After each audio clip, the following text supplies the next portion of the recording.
Hello, this is what you call on the spot. Yeah?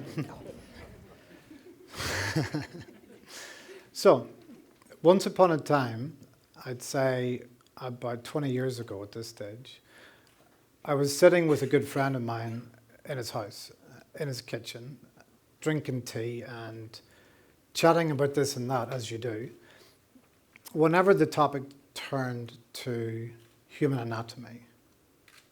Now, this is a topic we both were really interested in, so we came round to it more than once. And we were talking about different aspects of it. Whenever he said, you know what my favourite thing was about human anatomy study? Whenever it came to the end of your exams, you could bring the textbook in. And I got really puzzled by this. And I said, no, you can't. You're not allowed to bring textbooks into exams. No, in fact, I felt myself getting irritated and annoyed. And I said, I don't know what kind of college you went to. I don't know what kind of uni you went to, but in my medical school, you studied properly, you learnt everything, you went in. You did not bring a textbook in with you. And he waited for me to calm down. And he said, anatomy? Textbook? Yeah? And then I thought about that we were, sitting back in my medical school days in this old anatomy theatre with steep wooden pews. I was towards the back typically. And looking down with 100 other supposedly bright people. And here was the professor in his white coat, always in his white coat. And he would have this line drawing of the elbow, and he would place it ever so carefully on the overhead projector. And at no point then, or through the whole year, did anybody put up their hand and say, excuse me, I've got one of those. Right? For a whole year we sat on our backsides looking out at pictures and bodies, and that was the study of anatomy. Now this to me brings to mind a Mr. Duffy. Now Mr. Duffy is an intellectual character in one of James Joyce's short stories. And Joyce describes him in this way. Mr. Duffy lived at a little distance from his body. Mr. Duffy lived at a little distance from his body.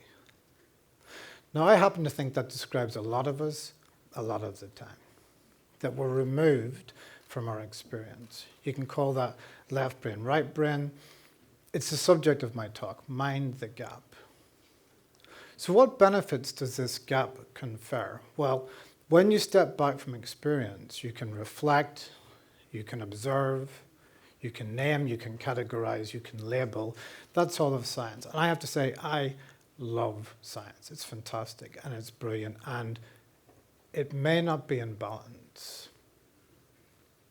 Now, science does measurement. So, for example, I could step onto some weighing scales and I'd know what my weight is. But what the scales won't say is, do I feel heavy? Do I feel light? My second hand of my watch can tap out the passing of a minute, yet my experience sometimes is that time flies.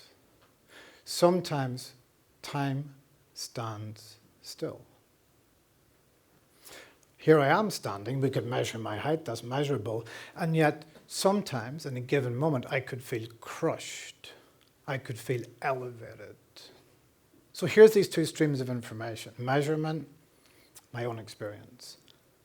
And we have this tendency to go much more away from experience and towards measurement, to ignore what our experience is when there's a choice.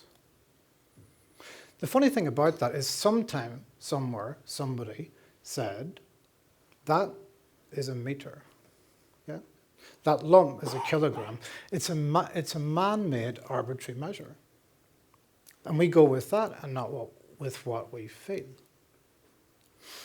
You could say that that's a left brain trance.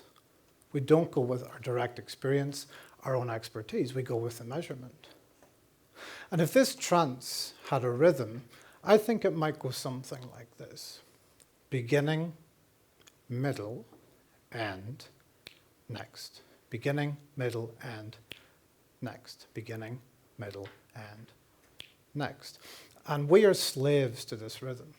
We set an alarm clock. We tell ourselves when to get up. We work hard. We study hard.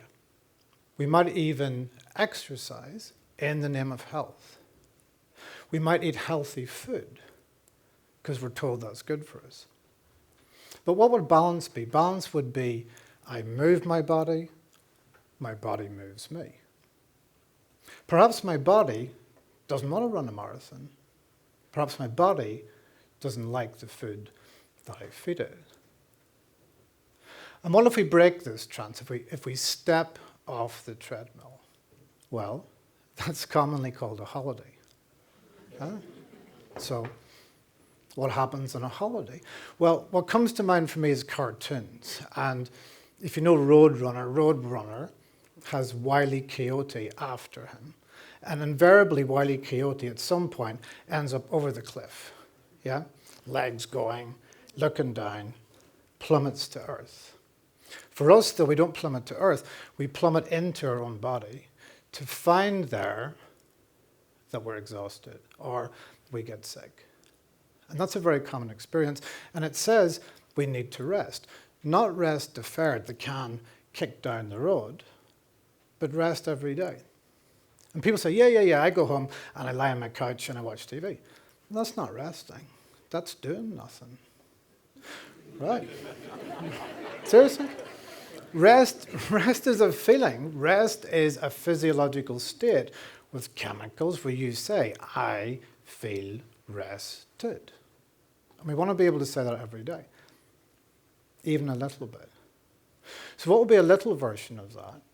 Well, let's do a little experiment. So right now, bring your attention back to yourself and away from me, and notice your feet in the ground. Notice your feet in the ground. Now you can do that, right? You just did it. But before I said it, the chances are high you didn't notice your feet. And that's because our basic relationship with our body is we are blank to it, unless it's making us notice it through big tension or big pain. But basically we are blank to it. So we have to choose to notice it. So I could choose right now to pause, take a breath,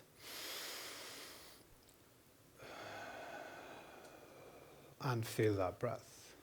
That's a tiny drop of rest. And perhaps through the day I can collect little drops of rest and they can gather and coalesce together so that maybe they become something substantial by day's end. And I feel rested. Now, I work as a body-centered psychotherapist, and we pause and notice a lot. In fact, there's something that Eugene Gendlin calls the felt sense. And that means I pause, I go inside, I find tension, I find sensations, and I describe them. That may not sound like a big deal to you, but if you can do that, it predicts a better outcome for therapy. Now, you can even go further into that felt sense.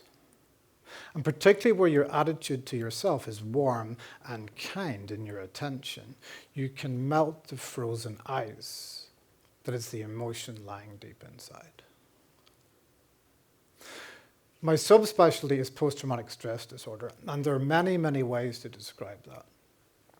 A very simple way would be that with PTSD, you become scared of your body.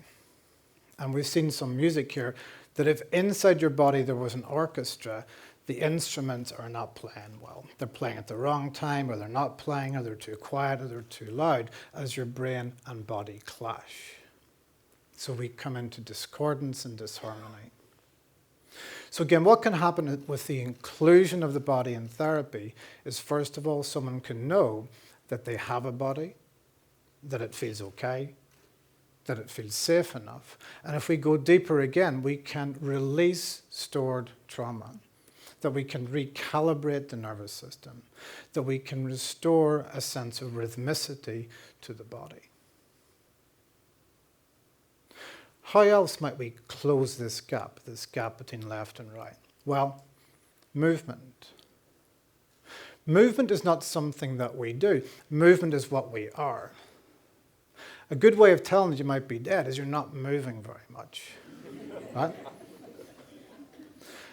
And movement's been from time immemorial. Dance, martial arts, yoga, everyday movements like gestures. And some of these gestures are universal. So if you go anywhere in the world and someone puts their hands up like this, yeah, and there was a little sticker on this hand, it would say something like, back off, keep out, stay out. You'd know that, yeah? And this is where, we call this a defensive gesture. This is where we keep things out and we let things in, yeah? So it's a whole body gesture. And I'd like to invite you to join me for a moment. So bring your hands up like this. And really feel into your hands, yeah? Feel into your hands. And in fact, feel into your arms, because it's not just your hands. You know what? It's not just your arms, it's your back and it's the rest of your body. This is a full body gesture, such that when we change the gesture in 3, 2, 1 to this, you're going to feel different, because this is another full body gesture. Now you can relax your hands. This is called containment. With containment, we hold stuff in. You know, don't give anything away. Whatever you say nothing, or let stuff out. You know, all the feelings come out. And what's interesting, if you take each of these elements, keep stuff out, let stuff in, hold stuff in, let stuff out, you just described the life of a cell. And at conception, we were one cell. And when we were born, we're 70 trillion cells. That's a lot of cells. So we start as one thing, and then we're one thing again, which means the body is undivided. So perhaps our undivided self is the undivided body. And a recovery of that sense of wholeness in the body would therefore be important. How to do that, though? To feel that, though? Well, the earth, maybe no coincidence like us, is more than 70% water. And if you take movement in water, that's waves.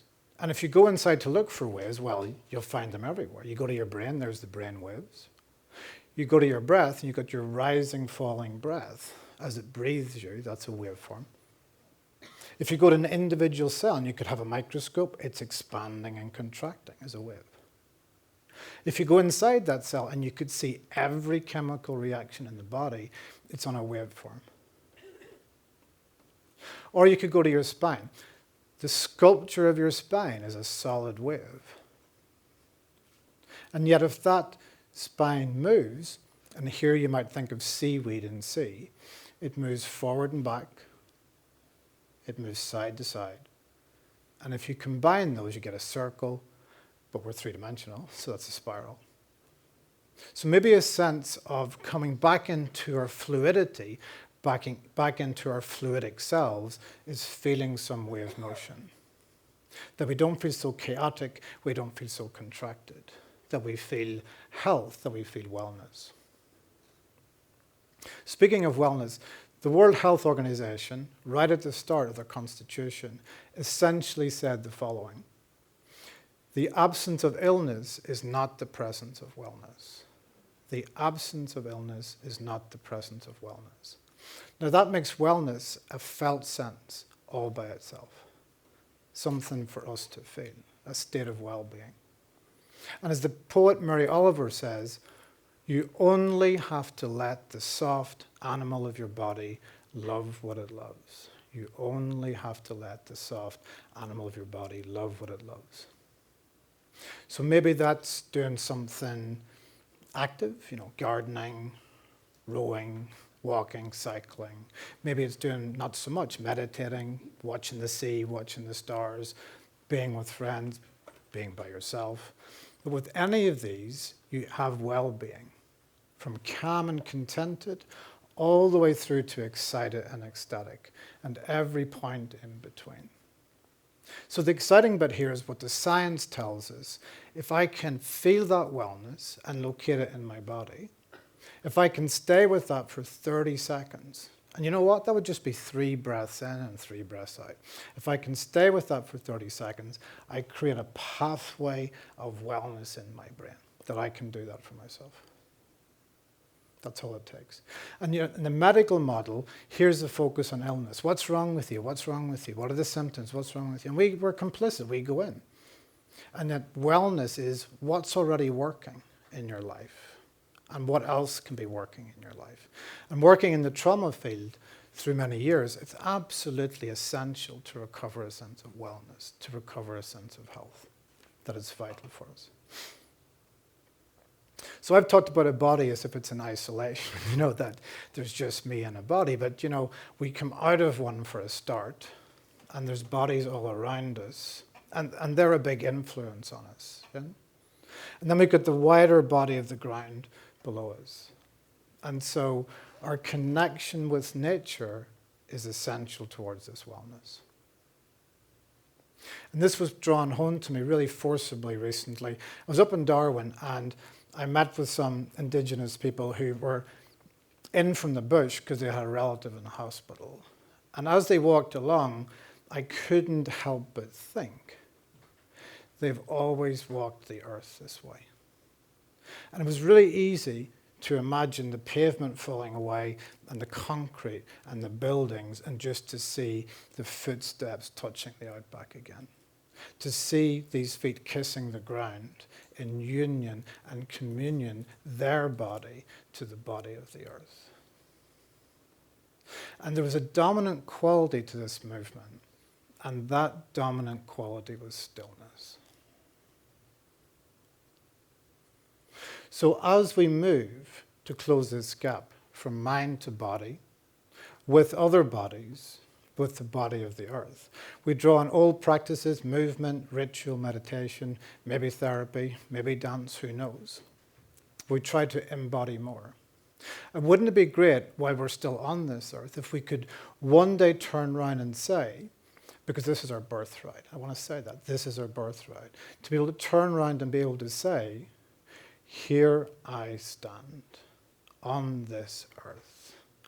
I belong here. And in the words of Thich Nhat Hanh, wouldn't it be great to say, I have arrived, I am home. Thank you very much.